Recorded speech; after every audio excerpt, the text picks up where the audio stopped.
The episode opens with Tom and Jill, a newlywed couple, celebrating their new life in Tom's childhood home, a gift from Tom's mother over a couple of drinks and sushi. They are laughing and enjoying themselves when they hear a knock from the basement, and they go to check what caused it. The basement is full of boxes containing Tom's childhood memories with Jill, as they have known each other since childhood. Suddenly, a little dog appears from behind the closet and dashes upstairs, surprising them.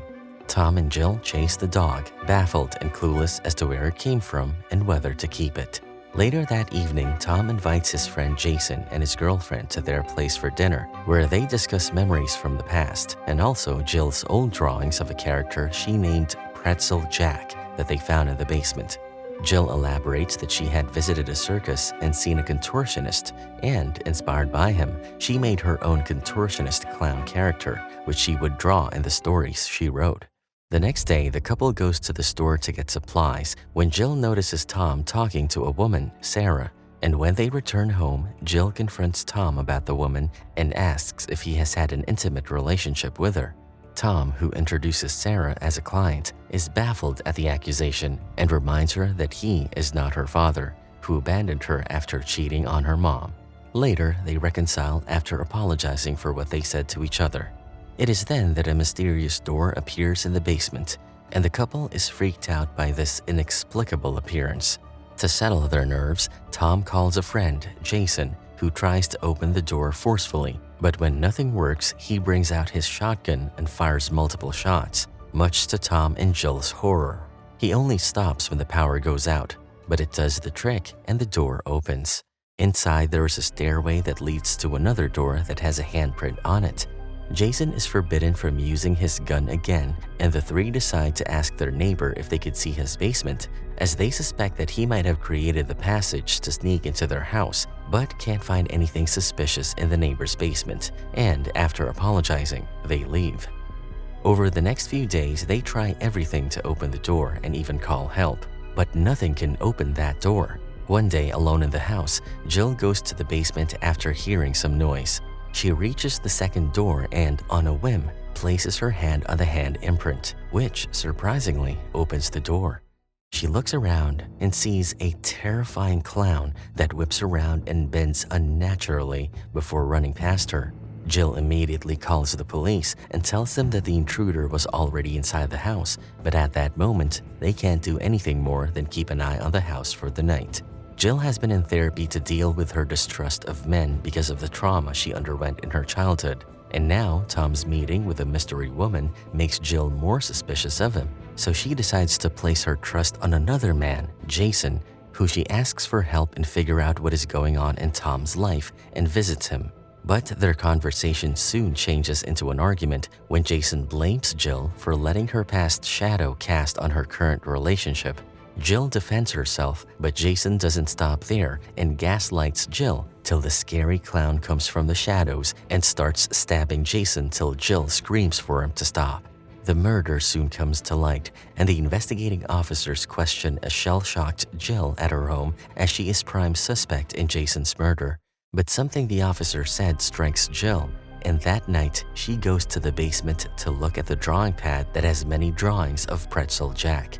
She can't unsee the uncanny resemblance between the character she created and the clown that fatally attacked Jason.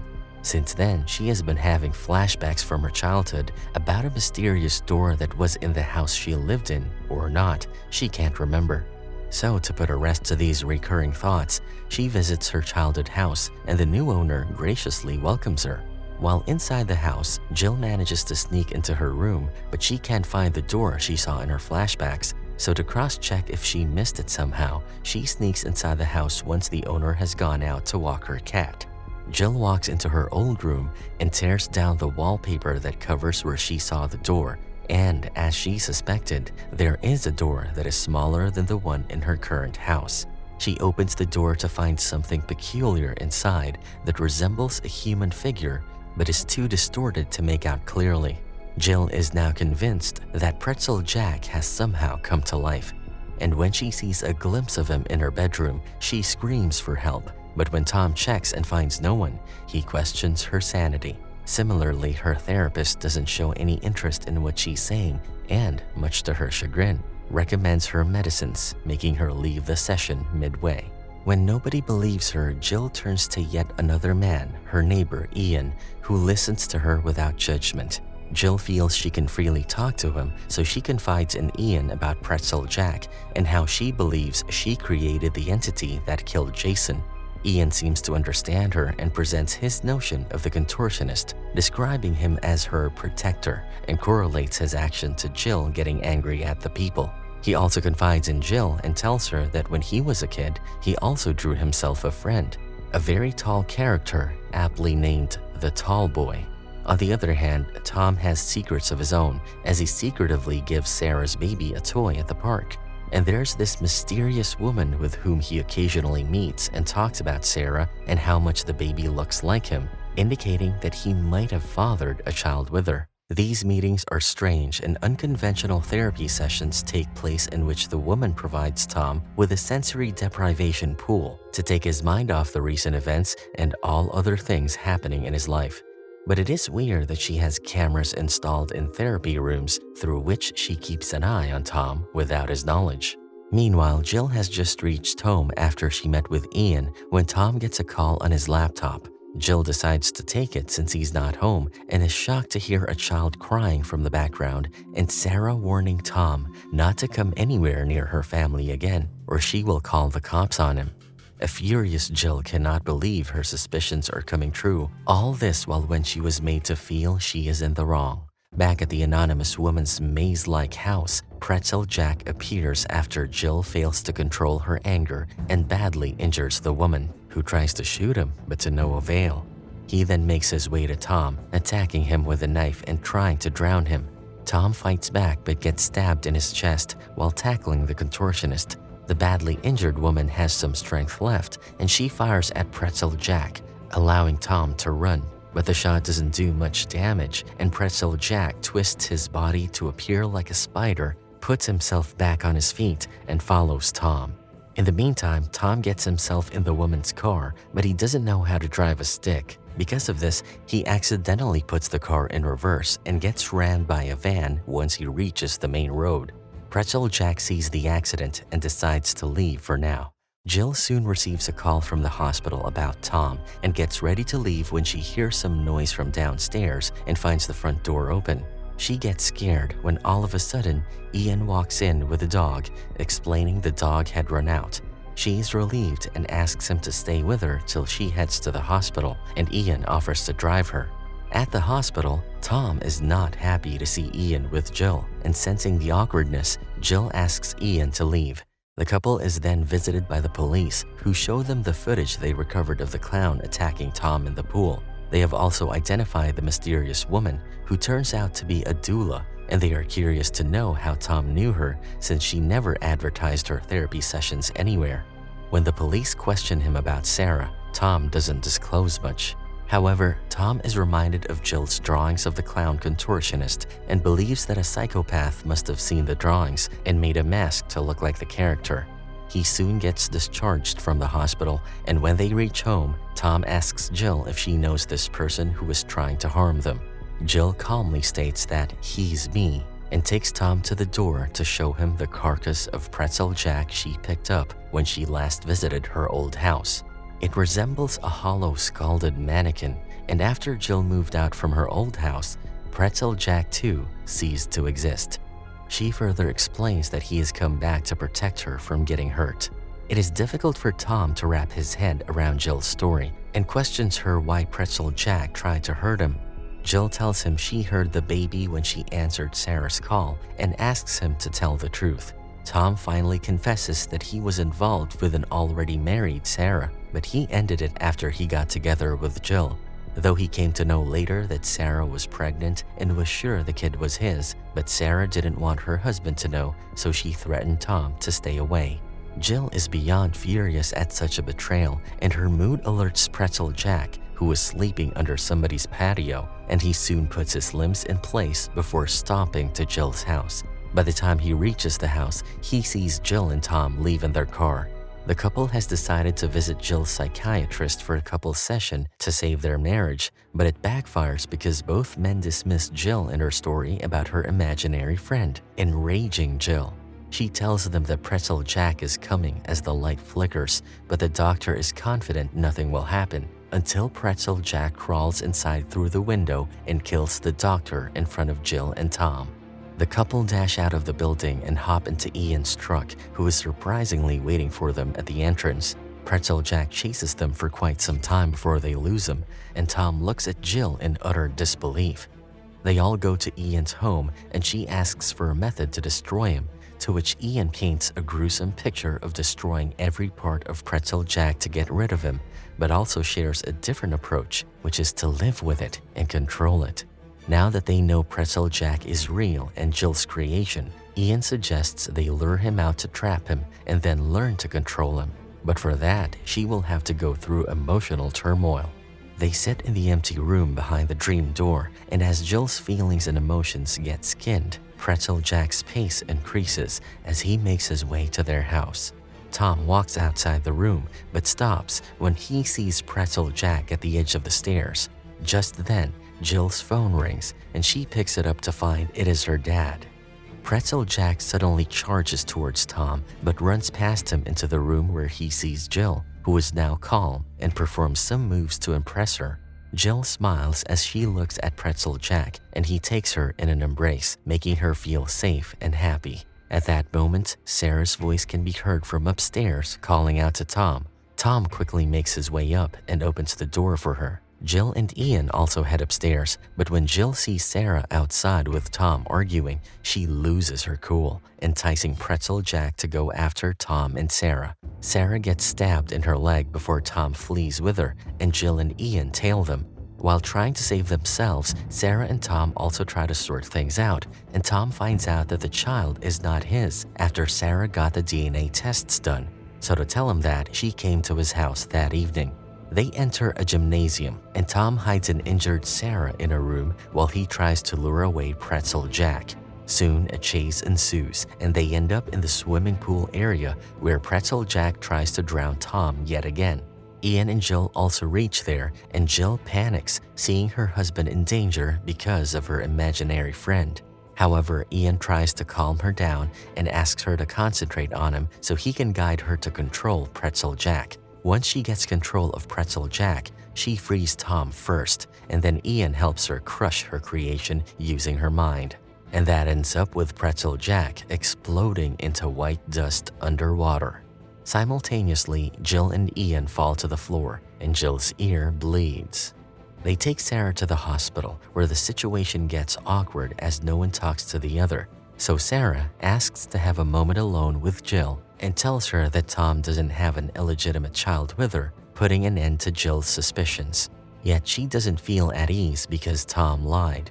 Outside the room, Tom and Ian stand waiting, but Tom doesn't trust Ian and wanders off to avoid being in his company, but ends up meeting the detectives. Meanwhile, Jill asks Ian to give her a ride, but tells him she doesn't want to go home and wishes to learn to control her mind. Ian takes her to his family's summer home, and a feeling of deja vu suddenly engulfs Jill as she enters the house. Ian prepares the bed for her, and once she's asleep, he goes through her phone, where her dad has left dozens of messages and calls asking her to meet him. After being grilled by the detectives at the hospital, Tom returns home, tired. He calls for Jill, but when no one answers, he reaches out for his phone and finds a message from Jill's dad, Bill, who sounds panicked and asks Tom to tell Jill to meet him as soon as possible as he has something very important to share about his family. The scene then shifts to a motel where Bill is drinking. When he hears a knock at his door, he rushes to find it is Ian, who addresses him as Dad, indicating Jill is his half-sister. Ian despises his dad and conjures Tallboy, who gouges Bill's eyes, killing him instantly. Moments later, Tom reaches the address Bill had mentioned in his voicemail and sees Ian leaving the same motel. Tom goes into the motel looking for Bill, but the room Bill had mentioned is empty, as if he was never there. The next day, Ian starts training Jill and reveals he created her dog, which astonishes her. After finding her phone smashed, she can't shake an inexplicable feeling and steps out of the house for some fresh air. Unbeknownst to her, Tallboy is keeping a vigil on her. Once back inside, she hears rustling from within a closet. She opens it to find a stuffed dog toy that looks exactly like she had when she was a little girl. Fear grips her immediately as she realizes something is very wrong, but she composes herself before Ian and says she needs to go home. Back at the house, Tom spots his dog's twin that takes him into Ian's home, and after finding no one's home, Tom snoops in to find Jill's pictures and proof that reveals Ian is Jill's half-brother. Ian and Jill return home and find Tom inside the house with all the pictures, and he confronts Ian about it. Jill suddenly remembers why the house looked familiar, because it was the same house where her dad had taken her and her mother a few times, and she had left her stuffed dog there. She puts the pieces together and is furious that he lied to her, but Ian wants her to understand he did everything for her and takes them to show Bill's corpse in his garage, but it is half chewed by hungry dogs that are Ian's creation. Horrified by what she has just witnessed, Jill steps back and yells at Ian to stay away from her and calls the cops. The cops and the detectives soon arrive, and Ian confesses to killing his dad and also takes the blame for Jason's killing. He further states that he needed the condo he lives in to be near Jill, so he put the house owners to rest. He is arrested and taken away by two detectives, and as he is being transported, they get stuck behind a school bus and wait for it to move. Just as they are waiting, Tallboy comes from behind holding drilling machines and brutally kills the detectives. Jill and Tom reconcile after the time apart and realize how much they love each other. Tom steps out of the house to see Ian standing on his porch, covered in blood. Tom calls a cop who is at the neighboring crime scene, but to his horror, Ian makes Tallboy slay the cop. Tom tries to run inside, but Ian has already conjured a door behind Tom through which a red-hooded entity stares back at Tom. Jill calls out to Tom, but he doesn't answer, so she goes out and finds the body of the cop and a message for her, asking her to meet at the ghost neighborhood, written by his blood. In the ghost neighborhood, Tom is seen being dragged by the Tallboy into a building under construction, and he stops near Ian, who has just finished eating to keep up his strength. He confesses that he loves Jill in a pure, uncomplicated way and sees them being connected by the abilities they possess, much to Tom's disgust. But Tom doesn't stay longer to hear his nonsense and makes a run for it as soon as he gets a chance and finds him being pursued by the Tallboy. Meanwhile, Jill arrives at the ghost neighborhood in search of Ian. Unbeknownst to her, the hooded entities are following her, and when the security guard tries to stop her, those entities attack the security guard, stabbing him to death. Jill gets appalled and runs to hide from them, and Tallboy revving his drill nearby. She soon finds Tom, but after he forces himself onto her, she realizes it is not Tom, but Ian's creation with a psyche so he can feel Jill. Upon realizing this, she flees, and Tom's doppelganger chases her till she impales him with a piece of fence. Just as the fake Tom breathes his last, the real Tom comes, and to prove that he's real, he cuts himself with a nail, showing Jill his crimson blood. Jill finally breathes a sigh of relief and hugs Tom. It is the following day, and they step out in the open and soon get chased by Tallboy. They hide in a house where Jill concentrates on conjuring Pretzel Jack while Tom distracts Tallboy. Just as Tallboy is about to attack her, Pretzel Jack appears and an epic showdown between the imaginary friends of the part siblings begins. In no time, Pretzel Jack snatches Tallboy's drill and cuts his head in half, eliminating him. To put an end to their ordeal, Jill suggests they finish Ian. Ian knows what's coming next, so he runs and uses the last bits of his energy to revive Tallboy. He continues running, and the trio tails him into another abandoned home. Jill finds Ian in a room with dozens of different colored rooms. Ian is not ready to give up on Jill and starts tackling her, which is witnessed by Pretzel Jack. But before he can rescue Jill, he is attacked by the now revived Tallboy, who splits Pretzel Jack's body in half. Soon after, Tom reaches there, and the couple stabs Ian in his heart. Tallboy runs towards them to stop them from hurting his creator, but he accidentally pierces Ian's body with his drill as Jill and Tom jump out of the way. Ian suffers a lot before he dies, making Tallboy and all the doors vanish.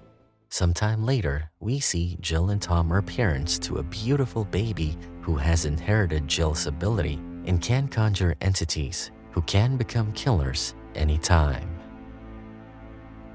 And that's a wrap for this movie recap. Thank you for watching.